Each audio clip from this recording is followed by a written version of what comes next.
একমুখী কালুরঘাট সেতু পারাপারে যানবাহনের টোল আদায় শুরু হয়েছে।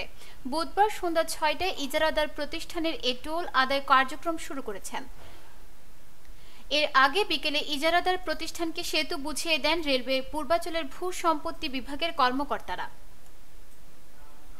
ইজারাদার প্রতিষ্ঠান মাওয়া গ্রুপের ব্যবস্থাপনা পরিচালক মোহাম্মদ আলম ববি জানান, কালুরঘাট সেতু পারাপারে যানবাহন থেকে টোল আদায়ে রেলওয়ে কর্তৃপক্ষ সেতু বুঝিয়ে দিয়েছে।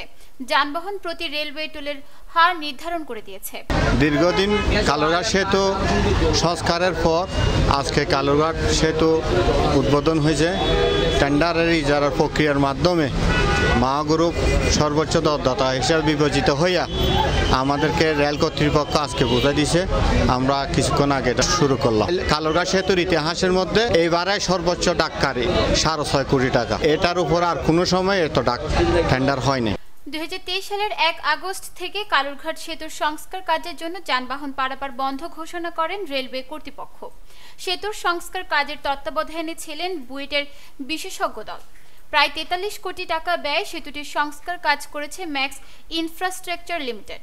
সংস্কার কাজ শেষে গত বছরের 27 অক্টোবর যান চলাচলের জন্য উন্মুক্ত করা হয় সেতুটি। এরপর গত 4 মাস ধরে বিনা টোলে যানবাহন পারাপার হয়ে আসছিল।